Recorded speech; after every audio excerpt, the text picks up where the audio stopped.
upon us. Thank you for joining us for this very special occasion to celebrate the blue plaque to Marc Bolan, which is hiding behind that very elegant curtain behind me. My name is Petroc Trelawney. I'm very proud to be a member of the Blue Plaques panel, which advises and supports the team working on the English Heritage Blue Plaques scheme, and I'm very thrilled to be asked to be Master of Ceremonies this morning. It's great to see so many of you here. Thank you very much indeed for coming. Please make the most of the space around us on the pavement. Do watch out for any passing traffic. We have 4 wonderful stewards here, easily identifiable with their high-vis jackets. Will you might give us a wave, just so we can identify our marvellous stewards. Thank you for all your work. They're going to keep a lookout on our behalf for pedestrians and passing cars, although it seems to be a very quiet part of London. The Blue Plaque scheme is an amazing thing. It brings together people and places from the past into the present. The scheme was founded over 150 years ago and is believed to be the oldest plaque scheme of its kind anywhere in the world. Plaques are free to see, they're open all year round, 24/7, come rain or shine, and have been managed by English Heritage since 1986. We have now across London 1,000 plaques, over 1,000 plaques on our register. And for your information, the plaque to Marc will be plaque 1025, which is an amazing achievement. They recognise remarkable people from every background, every race, every religion, every field of endeavour, and bring a story and indeed some distinction to a building, whether it be a grand stuccoed house like this or a modest flat. When Marc Bolan lived here with his wife June, his sitting room was on the first floor, a place where his friends and band members gathered and publicity photographs were taken. And there are many people here today I know who vividly remember those times. To quote from Marc, "Music is the strongest form of magic." And there are plaques right across London celebrating musicians from the classical world and from the world of rock and pop. Jimi Hendrix, John Lennon, Freddie Mercury and Bob Marley amongst those celebrated by the Blue Plaque scheme. But today's plaque to Marc Bolan will be the first of the 1970s music stars to be commemorated here in Maida, Vale. Now, the success of a new plaque, which takes often many years from first being proposed to fruition, is the result of hard work by many people. And I'd just like to quickly thank a few of them. First of all, Francis, who owns the building, and without Francis's support, this wouldn't be happening. Thank you very much indeed to you. English Heritage is a charity, and the Blue Plaque scheme is supported by donations. Thank you to all our donors who give so generously and whose contributions are absolutely vital for the scheme to continue. If you'd like to hear more about how you might support Blue Plaques, our development team are here. We'd be very, very happy to talk to you. A hand up over there. It's great to have some of our donors here today as well. It's the public who make suggestions for Blue Plaques, and your proposals are a driving force to ensure that remarkable figures from our history are celebrated. We've got the plaque now for Marc, but if there's someone else who you feel should be commemorated with a blue plaque, please do let us know. So to our first speaker, and we have some great people to talk about Marc this morning. A Marc Bolan fan from the age of 7, who has since the early 1990s worked on the Bolan legacy of CDs, DVDs, box set releases, television documentaries, exhibitions and events. And he is one of our enthusiastic proposers. Please welcome to the stage Martin Barden.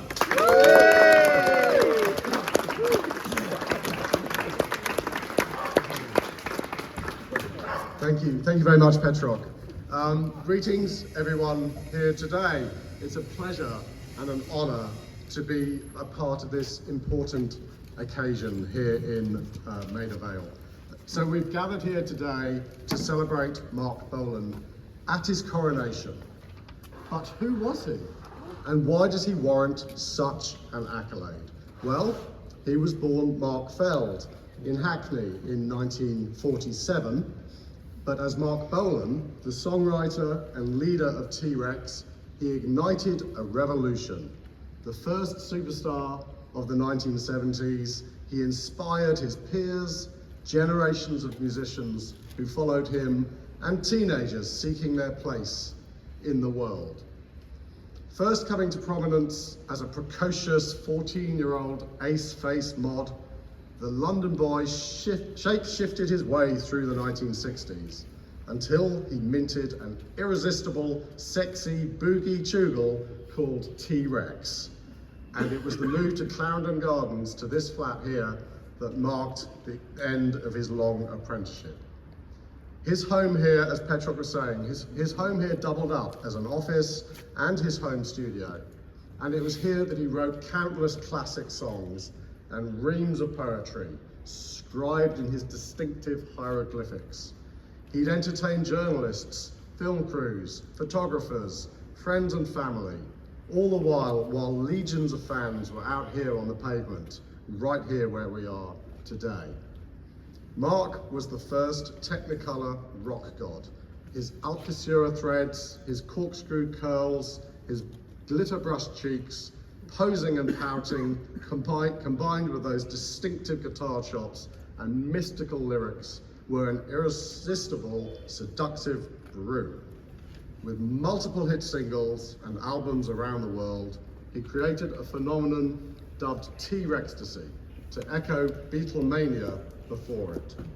And the hysteria peaked with gigs at the Empire Pool in Wembley in March 1972, captured by Ringo Starr for the film Born to Boogie. It was from this flat that Bolan embarked on the short journey to Wembley. His canon of work includes timeless songs which are a part of the fabric of our lives. Get It On, 20th Century Boy, I Love to Boogie, Hot Love, Ride a White Swan, Jeepster, and Children of the Revolution. And classic albums such as The Slider and Electric Warrior topped the charts for months. His volume of poetry, The Warlock of Love, made him Britain's best-selling poet, of which he was incredibly proud. He was acknowledged by his peers and acclaimed by his peers, including another Blue Plaque recipient, John Lennon, who put it as follows: "Only one group today is of interest to me, Marc Bolan and T-Rex. His music is good rock and roll. It really swings. His way of writing is new, and I have never read lyrics as funny and as real as his. Marc Bolan is the only one who can succeed the Beatles." Now, all visionaries pay a high price, and Marc was no exception. Many condemned him, claiming that all the songs sounded the same. But then, when later he redeveloped the T-Rex sound to incorporate the soulful sounds of young America, in his words, interstellar soul, they didn't much like that either. But Bolan was indefatigable, and he soon bounced back, embracing punk rock on his TV show and on tour, as we'll hear in a minute from our friends from The Damned. Now, Marc died far too young, as he predicted he would, dancing his way into the tomb. But all these years later, Bolan's influence is all around us. His music features in countless films and advertisements, and he still sells and streams globally. He inspires fashion from catwalk to high street, including Yves Saint Laurent, Balmain, Anna Sui, Topman, and Gucci. And his beautiful gold lame Granny Takes a Trip jacket is safely in the collection of the Victorian Albert Museum. His image featured large at the opening ceremony of the London 2012 Olympic Games, and with the unveiling of this blue plaque, his legend will endure for generations to come. I would like to pass on the thanks of Harry Feld, Marc's brother, who can't be here today, but he thanks everyone involved for bestowing this great honour on Marc and the family.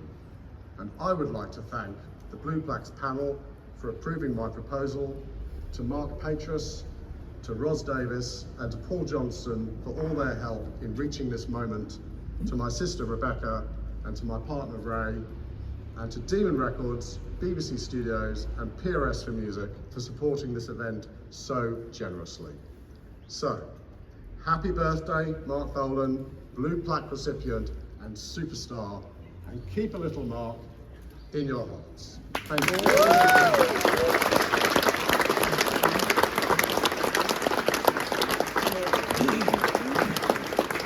Thank you very much indeed, Martin. Our next speaker knew Marc Bolan before the fame of T-Rex, and then during those crazy days. Warm welcome to music critic, journalist, author and broadcaster, Chris Welsh.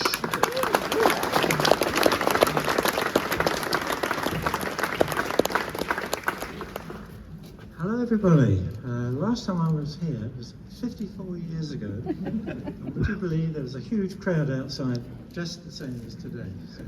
But of course, when we went into the house, we all had to lie on the floor because so the fans couldn't break in. But I should explain that I worked for Melody Maker back in the 60s, and one of my jobs was reviewing the singles. And I received a single one day, and it was called The Wizard on Decca Records.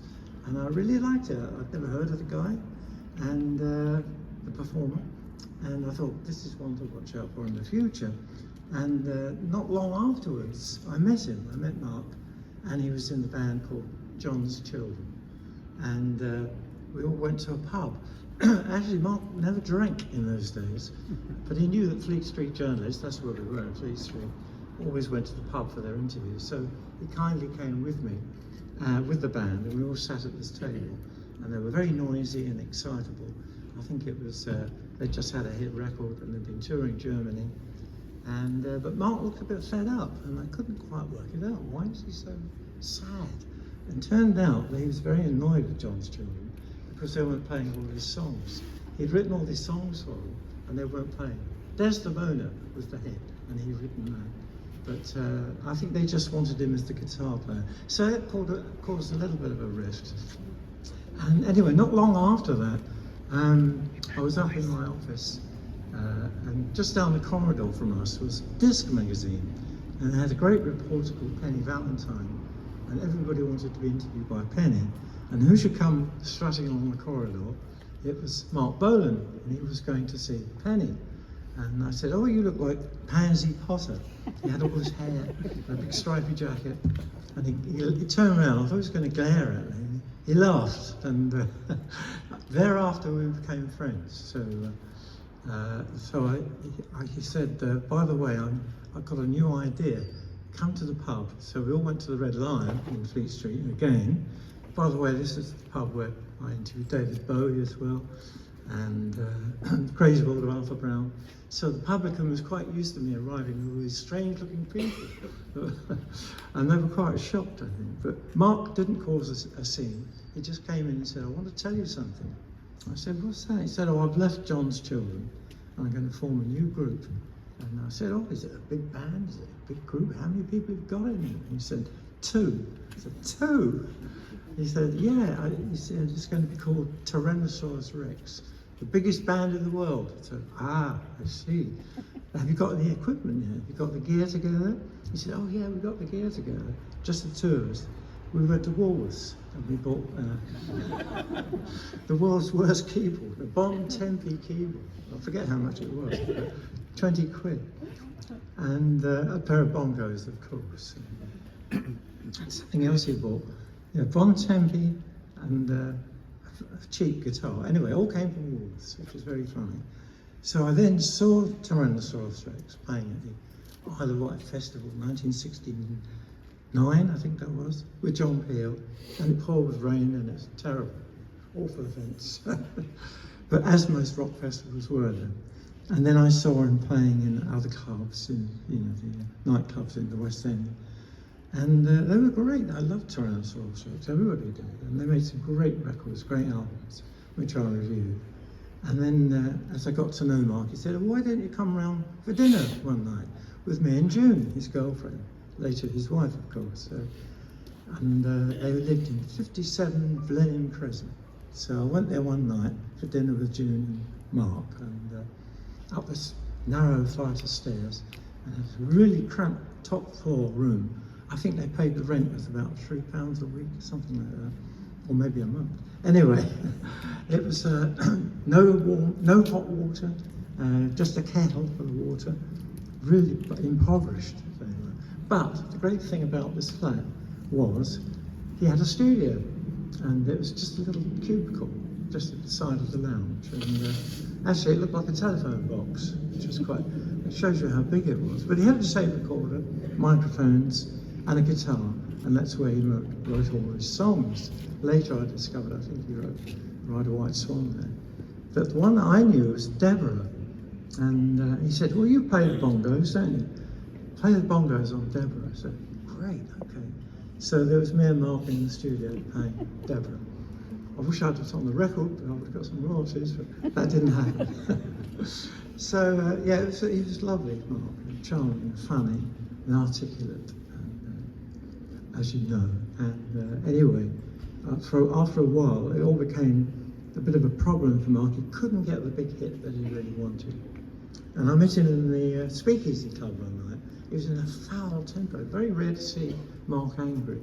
He said, "You won't play my records on the radio." He was getting really cross about it. First time I'd ever seen him angry and having a drink. So. But not long afterwards, he had the first hit, and everything changed. And it wasn't long before they managed to escape from Blenheim Crescent, right on the top floor, by the way, had to climb up all these steps, and came to this beautiful house here. And everything had changed. I came to interview Mark here and see him. And as I say, there were thousands of people outside. And June told me that they had to crawl about on the floor so the fans couldn't see or break in. And I didn't get to play the bongos this time. But June made me, I think it was a lampshade. She had this thing about making huge lampshades. So it's all arts and crafts. And they told me what it was like living here. They loved the place, it was wonderful. You could see Grand Union Canal, Little Venice out the window. I think they even talked about buying a boat at one time, which would have been nice. I suddenly realised, oh my God, they've actually got some money. There's a white Rolls Royce outside, and all the fans are coming. And but their thing was that they loved going to see Guy the Gorilla at London Zoo, as you probably know. And they told me that they always took a carriage for Guy the Gorilla, and they were convinced that the gorilla recognised them. It's Mark. The way is it Mark? I'm not quite sure whether to believe that or not. But anyway, it's all wonderful, but they had to move in the end. This is a really nice place. I just have vague memories of June making me a lampshade, looking out the window at the view, and we didn't play anything. And I don't think we were doing an interview as such. It was just a nice chat, conversation. And then, of course, later they left and moved elsewhere in London. But I did see Mark a lot after that. In America, actually, I went with Humble Pie to a gig in New York, and it was a support band, and it was T-Rex, and not Tyrannosaurus Rex. And that was quite difficult for him, breaking America. But when, I just meant to tell you one final story before I give away, sorry, is when Mark changed his bongo player, Steve Peregrine freaked out in New York and had to go. June said, he's got to go. And they found Mickey Finn. So Mark and Mickey Finn came to my office to play me their latest album on the guitar. And he sat on my desk and played the guitar, and Mickey Finn played my desk as a bongo. It was like playing the drums. I could do that. So that was the last time I saw Mickey Finn together with Mark, apart from going to the concerts. But it was always a charming experience meeting Mark, being with him, and he never really changed. He was always this charming self, despite the ups and downs of the music business. So I'm very proud to have known Mark, and I was very delighted to be asked here today. So I'd like to hand over to my fellow guests. Thank you very much.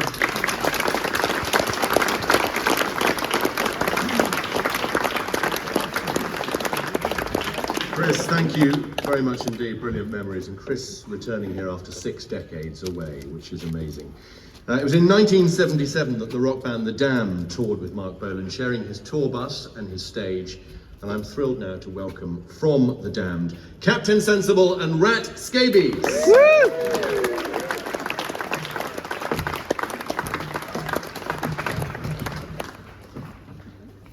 Hey, how you doing? It's a funny one really to be asked to talk about our time with Marc, because we were kind of pretty Johnny-come-lately, but we were big fans.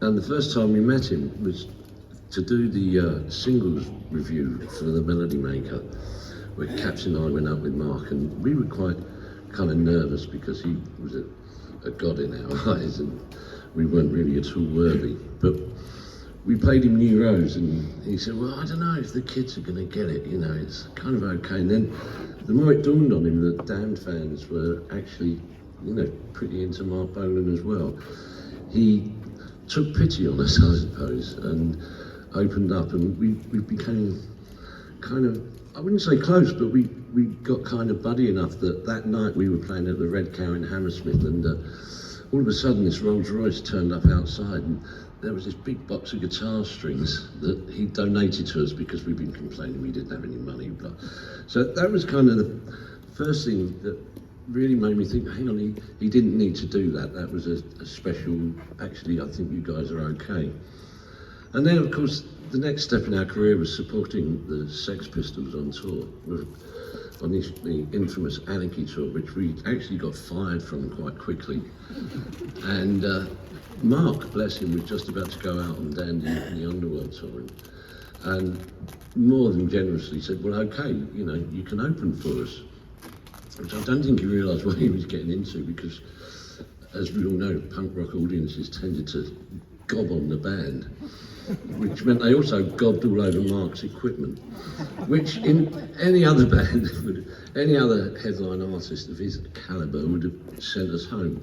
But they didn't. Instead of that, they got big loads of plastic sheeting, covered all of their equipment until we kind of finished and did that. And, you know, the other thing was he let us travel on his coach with him. This was another unheard of thing. I mean, the Sex Pistols wouldn't let us on the bus, but Marc did. So we'd sit there talking to him about anything really, you know, but a lot of wizards and magic and stuff like that. And I guess, you know, we became really quite artistically buddy, as well as, you know, having a laugh with him on the back of the bus. And the last time we saw him was at the Roundhouse, at a Ramones gig, and Marc was beginning to realise that punk rock and T-Rex had quite a lot in common in terms of attitudes, simplicities, direct 3-minute pop songs. We were all on that same page, and as I say, the last time I saw him was at the Ramones at the Roundhouse, and we were talking about maybe whether he'd get involved with the next Damned album. And so, tragically, he was taken from us before we had a chance to go any further with that. So there's nothing but love and affection for those days, and the kindness that Marc showed to a bunch of spotty Herberts that really didn't deserve to be there. Captain.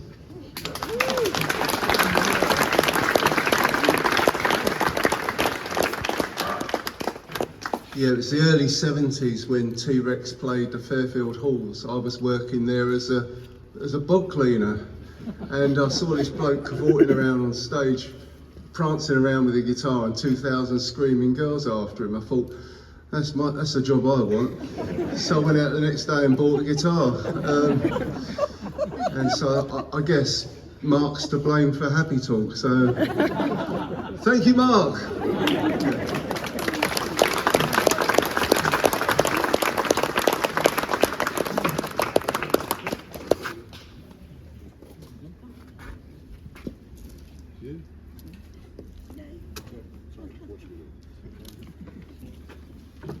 Sorry, a little bit of confusion there.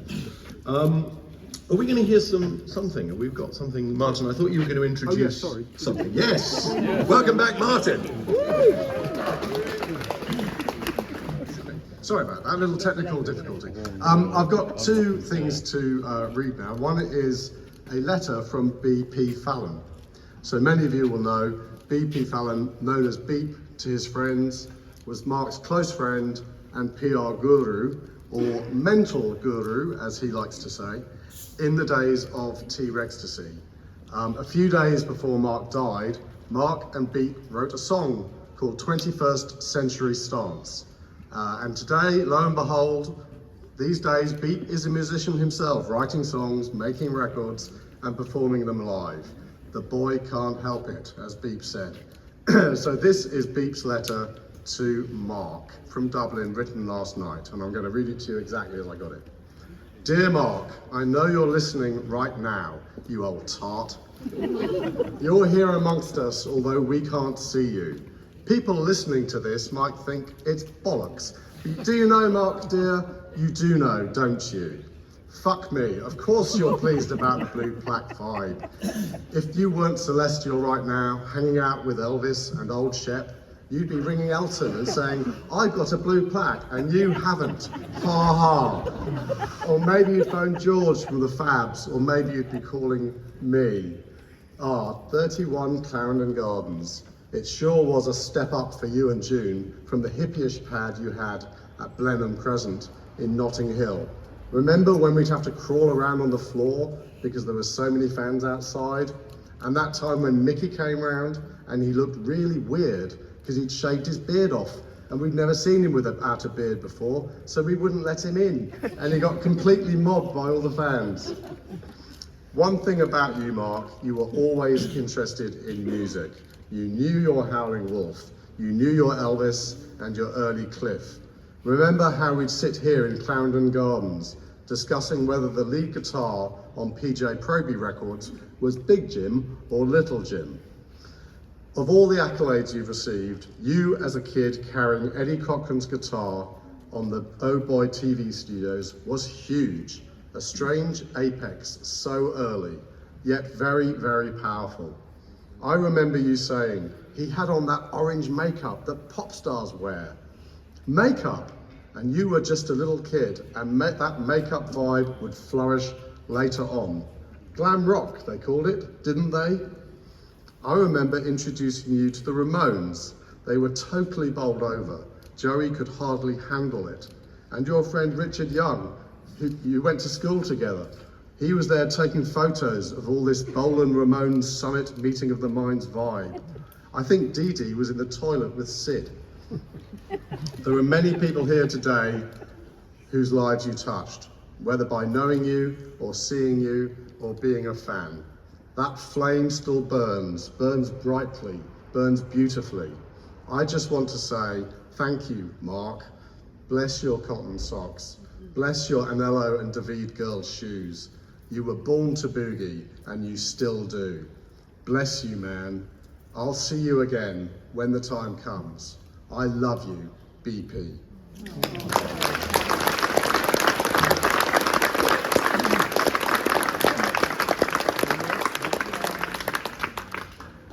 And finally from me, you'll be glad to know, this is a message from Roland Bolan, Marc and Gloria's son, and he's sending love from Los Angeles with these words. It is an honor for my father and my family to receive an English Heritage Blue Plaque. Even though I lost my father very young, I still feel connected to my London roots. In 1997, I spent many days walking the streets of London, absorbing its amazing culture. I got to see fully my father's legacy and the impact of his music and personality. The irony is I now live in Venice, California, and this plaque will be near the Canal of Little Venice in London. I'm sad not to be there today, but surely I will walk the same canal again and feel a little bit closer to my father. As well as this historic unveiling, today also sees the release of a lost T-Rex track